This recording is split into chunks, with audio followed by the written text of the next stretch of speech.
오늘은 해커뉴스에 올라온 ShowHN 프로젝트 Red Squares를 살펴보겠습니다.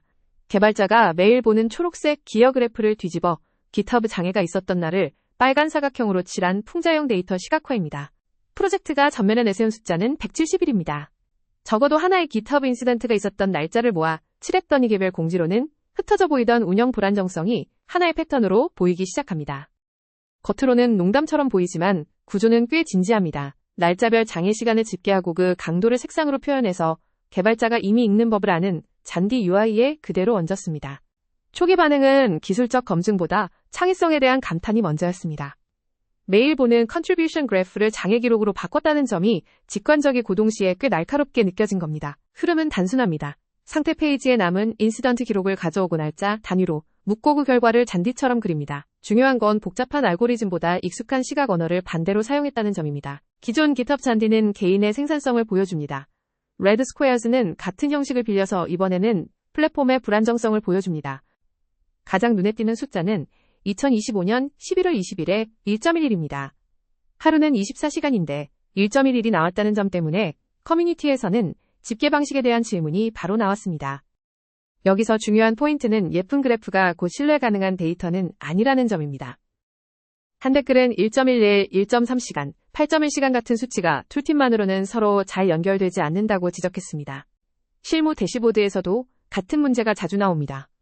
숫자가 이상해 보일 때 사용자가 계산식 원본 인시던트 집계 기준을 확인할 수 없으면 그래프는 금방 의심의 대상이 됩니다.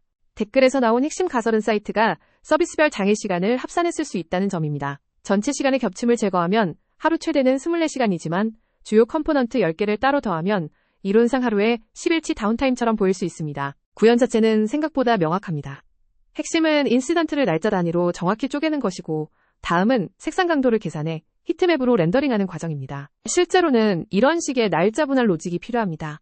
자정을 넘는 장애를 한 날짜에 몰아넣으면 히트맵이 왜곡되기 때문에 각 날짜에 걸친 시간을 따로 계산해야 합니다. Red Squares는 예정된 메인테넌스를 제외했다고 설명합니다. 이 선택은 중요합니다. Planned Maintenance와 실제 장애를 섞으면 플랫폼 신뢰성에 대한 해석이 완전히 달라집니다. 커뮤니티가 재미있게 본 패턴 중 하나는 주말 장애가 상대적으로 적어 보인다는 점입니다. 농담 섞인 반응이지만 실제 운영에서는 배포 빈도와 변경 작업이 평일에 몰리는 경우가 많습니다. 정확한 요일별 원자료를 더 봐야 하지만 댓글의 해석은 세 갈래였습니다. 평일 변경이 원인일 수 있고 평일 사용량이 더 커서 장애가 드러날 수도 있으며 금요일 배포 제한 같은 운영 정책이 패턴을 만들 수도 있다는 겁니다. 장애는 보통 갑자기 하늘에서 떨어지지 않습니다.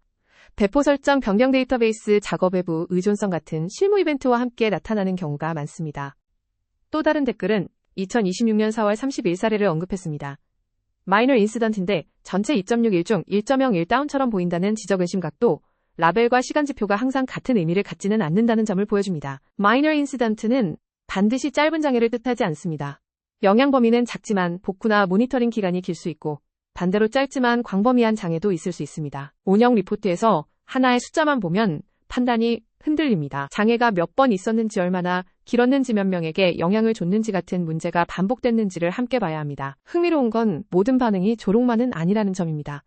누군가는 이 밈이 재미있지만 동시에 장애 대응팀이 얼마나 힘든 시간을 보내고 있을지 떠올렸습니다. 장애 대응은 단순히 서버를 다시 켜는 일이 아닙니다. 원인 파악 완화 고객 공지사 후 분석 재발 방식까지 이어지는 긴 프로세스입니다. 사용자에게는 빨간 사각형 하나로 보이지만 내부에서는 여러 단계가 이어집니다. 특히 복구 이후의 회고와 재발 방지가 없으면 같은 색의 사각형은 다시 찍히게 됩니다. 또 다른 중요한 질문은 GitHub 장애가 Azure 인시던트와 얼마나 상관관계가 있느냐입니다. GitHub가 마이크로소프트 생태계 안에 있기 때문에 특정 리전이나 클라우드 인프라 문제와 연결해보고 싶은 건 자연스러운 분석입니다. 상관관계 분석은 조심해야 합니다. 같은 시간에 장애가 있었다고 해서 바로 원인과 결과라고 말할 수는 없고 리전 컴포넌트 사후 보고서를 함께 봐야 합니다. GitHub는 단순한 Git 호스팅이 아닙니다. 많은 팀에게 저장소 CI/CD 패키지 이슈 관리가 한 플랫폼에 묶여있기 때문에 장애의 파급 범위가 커집니다. 그렇다고 모든 조직이 당장 GitHub를 버려야 한다는 뜻은 아닙니다. 핵심은 의존성을 인식하고 장애 시 멈추면 안 되는 경로부터 백업 전략을 세우는 것입니다. 장애와 밈은 대안 탐색으로 이어지기도 합니다. 한 사용자는 포개어를 셀프 호스팅으로 설치했고 만족스럽다고 말했습니다. 셀프 호스팅은 독립성을 주지만 공짜 해결책은 아닙니다. 서버 운영 백업 보안, 패치 사용자 관리까지 직접 책임져야 하기 때문입니다. 팀이 실제로 정해야 하는 건 철학보다 복구 목표입니다. 예를 들어 GitHub가 멈췄을 때 4시간 안에 핵심 배포를 재개해야 한다면 미러 저장소와 대체 CI 경로가 필요합니다. 실전 대비는 거창할 필요가 없습니다. 핵심 저장소를 잃지 않고 최소 배포 경로를 유지하고 비상 권한을 분리하는 것부터 시작하면 됩니다. 미러 저장소는 사람이 생각날 때 수동으로 밀어 넣으면 의미가 약합니다. 크론, CI 내부 배치 작업으로 정기 실행하고 실패 알림까지 붙여야 실제 장애 상황에서 쓸 수 있습니다. 미러링은 장애 대응에는 좋지만 보안 관점에서는 새로운 복제본을 만드는 일입니다. 접근 제어 감사 로그 시크릿 스캔을 함께 설계하지 않으면 리스크가 다른 곳으로 이동할 뿐입니다. 모든 것을 동시에 백업하려고 하면 시작이 늦어집니다.